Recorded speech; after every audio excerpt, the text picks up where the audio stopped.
मैं खालिद बट और आप देख रहे हैं फोर्स न्यूज़ का लाइव शो। अनाज हमारे मुल्क में हर वक्त कुछ ना कुछ होता रहता है। कभी सियासी बहरान होता है, कई जगह अदालती मसले आते हैं। खैर और नए नए लोग सामने आते हैं। पहले वसी ज़फ़र बहुत मशहूर थे, कहीं किसी टीवी शो में जाके उन्होंने टेम्परिंग की, कहीं कुछ किया। उसके बाद एक नए साहब ऊपर आए। ये वसी ज़फ़र और ये कानून का गालियों से कोई ताल्लुक़ नहीं है, ना ये किसी किताब में लिखा हुआ है। और इन दोनों साहब का ताल्लुक़ कानून से है और ये इनका ताल्लुक़ गालियों से भी है। अब मुझे पॉइंट समझ नहीं आ रहा कि वो कौन सी यूनिवर्सिटी है जिन्होंने इनको लॉ की डिग्रियां भी दी हैं और साथ साथ गालियों की भी सिखाई हैं। खैर ये तो हमारी गलियों मोहल्लों में भी आम है, लेकिन इन लोगों को ख्याल करना चाहिए। हमारे साथ मौजूद हैं रज़ा अहमद कसूरी साहब। रज़ा साहब कैसे हैं आप? मैं बिल्कुल ठीक हूं, बस ये रंग नहीं जाके दे रहा। किसी ने काला कोला मिला के मारा है और मैं इसका बदला लेके रहूंगा। मुझे वो मासी भी नहीं मिल रही जिसने मेरे हल्दी के और उपटन के दाग निकाले थे। न जाने कहां गई हुई है। रज़ा मैं ये जानना चाहूँगा, जो भी मामला हुआ, आप एक बहुत काबिल एहतराम शख्सियत हैं, माशाल्लाह आप बैरिस्टर हैं, आपका तालीम बैकग्राउंड देखें तो बहुत अजीम आदमी है। आप गालियाँ क्यों देते हैं? देखो खालिद, मैं गालियां नहीं देता। किस ने कहा कि मैं गालियां देता हूं? उसने कहा कैसे?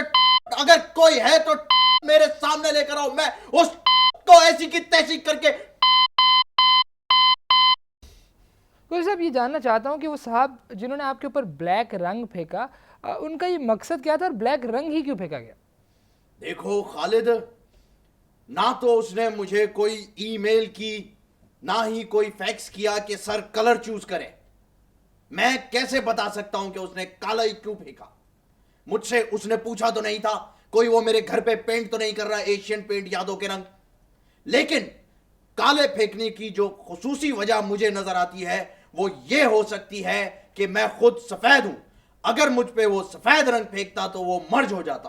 काले के साथ कंट्रास्ट बना है ब्लैक एंड व्हाइट का। लेकिन जिस ने मेरे ऊपर ये रंग फेंका है, मैं उसकी। सब जानना चाहता हूँ, उस फुटेज में हम उस वक्त कवरेज दे रहे थे, हमारा चैनल भी कवरेज कर रहा था, वो कौन सा बंदा था, वो कौन साहब थे? यकीनन आपकी बरादरी के थे कोई। वो कौन साहब थे जिन्होंने आप पे रंग फेंका? वो एज होल वकीलों की नुमाइंदगी करने वाला एक वकील था। शुक्र है साहब, मैं समझा आप कुछ गलत बोलने वाले हैं। शुक्र आपने कवर कर लिया। अब नहीं तो तुम्हें क्या लगता है? What the talk is this you cock? साहब ये आमिर, आप लोग टीवी चैनल्स का एहतराम और उसके पर देखने वाले लोग। टीवी चैनल का एहतराम क्यों करूं? टीवी टोपी लगा के बैठा हुआ है, टीवी मुसल्ले पे। काय का एहतराम करूं मैं टीवी चैनल का? जिसने मुझ पे ये रंग फेंका उस ने मेरा एहतराम किया। लेकिन मुझे गुस्सा नहीं आता। रज़ा साहब मैं ये जानना चाहता हूँ, क्या आप कोई गंदे बच्चे हैं जो आप गालियाँ देते हैं? I object Khalid. मेरी गाली तुम्हें बुरी लगती है, जबकि वो वसीम अकरम पिच पे खड़े होके सबको गालियां देता था, वो तुम लोगों को अच्छी लगती थी। तुम आज भी उसके फैन हो। ये रंगो नस्ल का इत्तेफाक क्यों? बताओ मुझे। वो आता था, तीन तीन एंगलों से गालियां देता था। पहले एंगल से बॉल कराई, देखो डेमोन्स्ट्रेशन, ये बॉल आ रही है, ये बॉल आई।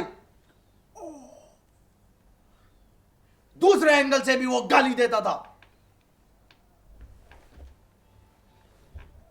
तीसरे एंगल से विकेट कीपर को गाली देता था जब वो कैच छोड़ता था। ये गालियां तुम्हें सुनाई नहीं देती, मेरी गालियां सुनाई देती हैं। वो एक्सप्रेशंस थे, वो बॉलिंग कराते हुए, वो अगर वो बहुत ज़्यादा डेस्परेट हो जाता था तो उसकी निकल आती थी। आप और उसमें फ़र्क है। वो गली मोहल्लों में खेल खेल के बड़ा हुआ है, आपने इतना अब पढ़े हैं, बाहर गए, आपने इतना अजीम डिग्री ली, आप में उसमें बहुत। अबे पढ़ाई की। बहरहाल कसूरी साहब, आप बहुत गालियाँ देते हैं, गलत है। टीवी पे आप, खैर आपको इंटरप्ट करूँगा, यहाँ कॉल मौजूद है इस वक्त। जन साहब आपसे बात करना चाहते हैं। जी जन साहब। हेलो कसूरी, मैं बात कर रहा हूँ। अच्छा गौर से सुनो। ओ बाबा, केस को ज़रा स्ट्रांग बनाना है। तुम लोगों की वजह से पहले ये केस हारा हुआ हूँ। अब की मर्तबा कुछ 19-20 हुआ तो मैं देख लूँगा तुम लोगों को। समझ रहे हो? ऐसे नहीं मुंह मत सर, बना फिक्र यार। ना करें। अगर मुझे इस बार फिर मुंह काला कराना पड़ा, मैं कराऊंगा। लेकिन मैं कुर्द को टक्कर मारूंगा और मुनीर मलिक की टांगे खींचूंगा, मगर केस हमारा स्ट्रांग रहेगा। ओ नहीं नहीं, खुदा का वास्ता है, वो गामा पहलवान के बच्चे, मैं जो कह रहा हूँ उसको सुनिए। टांगे शांगे नहीं तोड़ना है। तुम लोगों की वजह से पहले ही जस्टिस वाला केस खराब हुआ था उसके अजाले अभी तक भुगत रहा हूँ। रोज ईशा के बाद 2 रकात नमाज निफल अदा करता हूँ। ऐसी हरकतें मत करो कि मुझे 4 रकात पढ़नी पड़ जाए, समझ रहे हो? ऐसे मुंह मदिला हंसी निकल जाती है यार, मिकी माउस की अच्छा तरह बन के सर, बैठे। वो फिक्र ना करें, मेरे कुछ जानने वाले बंदे हैं जिनको मैं भेजूंगा और वो कुछ इस तरह से मारेंगे कि अंदरूनी चोटें आएंगी और वो सांप भी मर जाएगा और लाठी भी नहीं टूटेगी। ओ बाबा, ओ शबेरे के बचे, मैं तुझे क्या कह रहा हूँ? तू अपनी बीन बजा रहा है। मैं तेरी दुश्मन, जी, जज दुश्मन साहब, तू बहुत बहुत मेरा, शुक्रिया। मैं बहुत नागिन शुक्रिया तू आपका। शबेरा। उससे नहीं हो आप प्लीज। कौन मुझसे होता है मुझे ये बताओ, कौन तो गालियां देता है? मैं सब जानना ही चाहता हूँ कि क्या ये स्प्रे आपको आमिर मीर के प्रोग्राम के बाद किया गया? उसमें आपने बैठ के वकील बरादरी को और एतजाज साहब को चोर कहा और कहा कि लोग पैसे लेते हैं, क्या ये सारा? देखो खालिद, मैं तुम्हें एक बात क्लियरली, सर्टिफाइडली और जितने भी लीवी होते हैं ब्रूस ली, जेट ली, बता देना चाहता हूं। आमिर मीर की तुम बात मत करना, क्योंकि वो बंदा है दोज़खी। उसने इस बात का हल्फ उठाया है कि वो दोज़ख में जाएगा। अपने आका को गालियां दे दे के खुश करता है वो, बल्कि किसी प्रोग्राम का एंकर नहीं, वो मोहल्ले की मासी, बीबा मासी है, जो एक घर में जाती है और कहती है कि उसने अपनी बहू से झगड़ा किया, दूसरे में आती है कहती है उसने अपने बेटे को निकाल दिया 10 रुपए देके। वो शख्सियत है उसकी, तो तुम बात ही मत करो। यानी कि आप फुप्पे कुटनी कहना चाह रहे हैं अपने आप? फुप्पे कुटनी या फुप्पा कुटनी जो भी है, लेकिन कुटेगा वो जिसने ये हरकत की है, याद रखना। क्योंकि साहब आप हुकूमत के वकील हैं, मैं आपसे ये जानना चाहता हूँ कि जो भी पिटीशन इस वक्त कोर्ट में चल रहा है, उसके तहत अगर आइन 63 को देखा जाए तो सदर पे उसका इतलाक क्यों नहीं होता? देखो, यहां तुम और तुम जैसे बहुत से लोग शरीयत को कानून में मिक्स कर रहे हैं, ठीक उसी तरह जैसे एक्सप्रेसो में कैपेचिनो मिक्स होती है। इसीलिए आइन 63 में के मुताबिक सदर साहब को तलाक नहीं हो सकती, मतलब इतलाक नहीं हो सकता। नहीं रजा साहब, मैंने इतलाक बोला है, मैंने तलाक नहीं बोला। देखो, बात एक ही है। मेरे मुंह से इतलाक निकले या तलाक निकले, दोनों में कोई फर्क नहीं, कोई नुकसान नहीं। मैं तलाक भी कह दूं तो कोई मायने नहीं रखता, मैं इतलाक भी कह दूं तो कोई मायने नहीं रखता।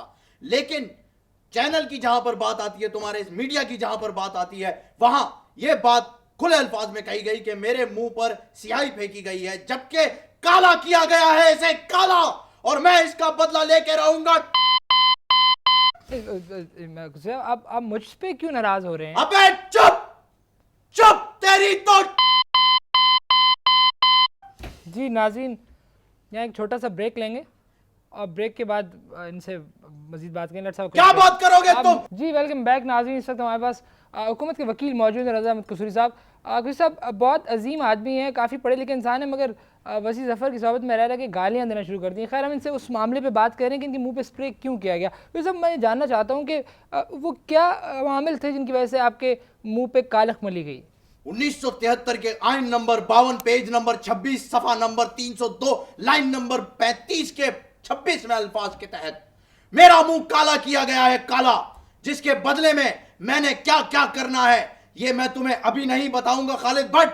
ये तुम्हें उस वक्त पता चलेगा जब एक न्यूज़पेपर के 35वें पेज में, जिसे पेज 3 कहा जाता है, उसमें एक फैशन डिजाइनर के साथ तुम कैट वॉक करते हुए देखोगे उस शख्स को जिसने ये हरकत की। रज़ा अहमद कसूरी साहब, ये जानना चाहता हूँ कि ये जो आपके मुंह पे कालख मली गई, क्या ये उस प्रोग्राम के बाद जो आप डिबेट में, एक ग्रेट डिबेट में आए आप और वहाँ के आपने वकीलों को बुरा भला कहा, क्या ये उसके बाद आपके मुंह पे किया गया? इसकी वजूहात क्या है? किस लिए जानना चाहते हो? वैसे लोगों को नहीं, बताना। मसला क्या है मुझे ये बताओ। किस बुनियाद पे तुम ये सवाल कर रहे हो कि जानना चाहते हो? क्यों? क्या रिश्तेदारी है तुम्हारी और मेरी? बताओ, कुछ छुपे हुए लवाजमात है सामने लाओ।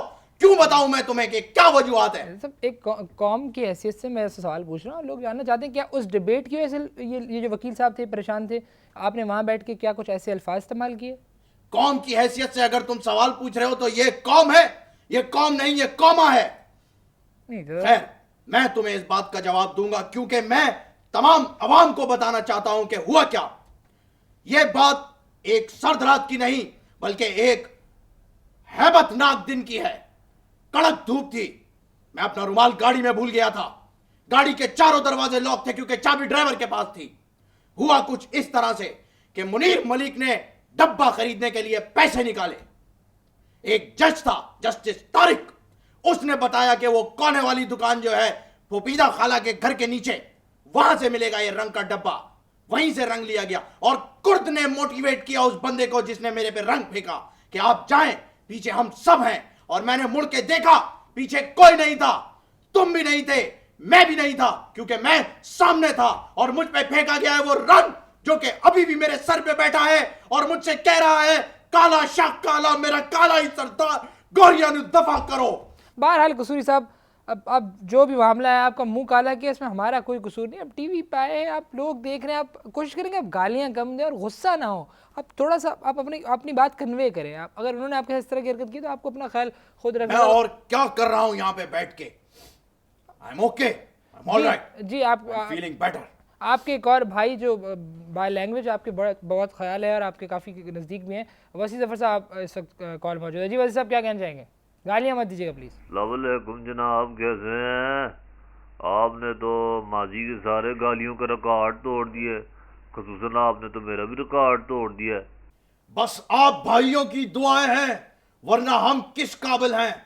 हम तो वैसे ही एक तो कसूरी साहब, हमने फैसला किया है कि हुकूमत आपको अपने खर्च पे इंग्लैंड भेजेगी, जहाँ से आप गालियों की आला तालीम हासिल करके वापस आकर सर्व करेंगे और हम सबको गालियाँ सिखाएंगे। खुसूसन मैं तो आपका खास शागिर्द बनूंगा। मुझे आपने कोई सबसे जो गंदी वाली हो ना, कोई ब्लड रिलेशन वाली, वो सिखानी है। बस आप भाइयों का हुस्न सलूक है जिसकी वजह से मैं आज इस मुकाम पे पहुंचा हूं। अगर मेरे लायक कोई खिदमत हो तो बताइए। कोई भी आपको वो 5 साल पर्चे चाहिए हो गालियों के, मेरे पास अवेलेबल हैं। तो क्यों नहीं पूछना जी, जरूर पूछना है आपसे हमने ये पूछना है कि अगर मैं किसी को गाली देता हूँ बड़ी वाली, कोई खूनी रिश्ते से मुतालिक, तो वो गाली के साथ में बंदे का नाम भी यूज कर सकता हूँ या नहीं? हाँ, नाम लेने के बाद आपने इस तरीके से कहना है कि नाम जी आपने जी जी जिसका जी जी मैं माजरत चाहता हूँ। आप ऑन एयर हैं, आप खुदा का वास्ता कुछ ख्याल करें। आप लोगों को टीवी पे देख रहे हैं, टीवी आप पे लोग देखने वाले इतना- म्यूट कर लें। मैं अपने मैं- भाई प्लीज, को प्लीज, बता के रज़ा रहूंगा। अहमद कसूरी साहब, मैं आपको इंटरप्ट करूंगा। खुदा आप मुझे ना इंटरप्ट कर सकते हैं, ना ही कीड़ा कर सकते हैं। आप मुझे आमिर मीर समझ आपको कुत्ते! ऐसा चल। ओके, जी बहुत बहुत शुक्रिया आपका वसी ज़फ़र साहब। एक आप कम थे, एक नया साहब आ गए हमारे लिए। रज़ा प्लीज़, बहुत शुक्रिया आपका। रज़ा अहमद साहब, अगर आपको एक ऑप्शन दिया जाए, बीइंग अ पाकिस्तानी, अवाम को रिप्रेजेंट कर रहे हैं, आप उन्हीं में से आए हैं, अगर आपको बोला जाए कि मुल्क की सालमियत के लिए आप इस केस से दस्तबरदार हो जाएं, आप गवर्नमेंट का केस ना लड़ें और आप उसकी सालमियत के लिए आप पीछे आ जाएं, तो आप क्या करेंगे? देखो खालिद, मिर्जा गालिब ने कहा है, पैदा हुआ वकील तो शैतान ने कहा, लो आज हम भी साहिब औलाद हो गए। इसी बात को मद्देनजर रखते हुए और अपने अकीदे को कायम रखते हुए मैं ये कहना चाहूंगा कि वकील का तो काम ही झूठ को सच और सच को झूठ साबित करना है। अगर मुल्क की सालमियत मुझे पैसे दे और कहे कि आप खिलाफ हो जाए हुकूमत के, तो मैं वो भी कर दूंगा। और मैं तो एक ऐसा वकील हूं, ऐसी सलाहियत रखता हूं कि मैं और शोएब मंसूर ये साबित कर सकते हैं कि ये कब बोलेगा। रज़ा अहमद कुछ साहब, जानना चाहता हूँ कि आपका एतजाज हसन से क्या इख्तलाफ है? इसकी वजह वही है जो कि क्लास के अच्छे बच्चे और एक नालायक बच्चे में होती है। एतजाज शुरू से मिस के सामने वाली बेंच पे बैठता था और मैं सेकंड लास्ट बेंच पे बैठता था। ये सिलसिला शुरू हुआ प्रोफेशनल जेलेसी का क्लास KG1 से और आज तक कायम है। रज़ा अहमद साहब, क्या मतलब आपका? मैं समझाता हूं। वजह यह है कि उसका ताल्लुक एक सियासी पार्टी से और मैं एक न्यूट्रल बंदा हूं। मुझे तो कोई घर की पार्टियों में भी नहीं बुलाता।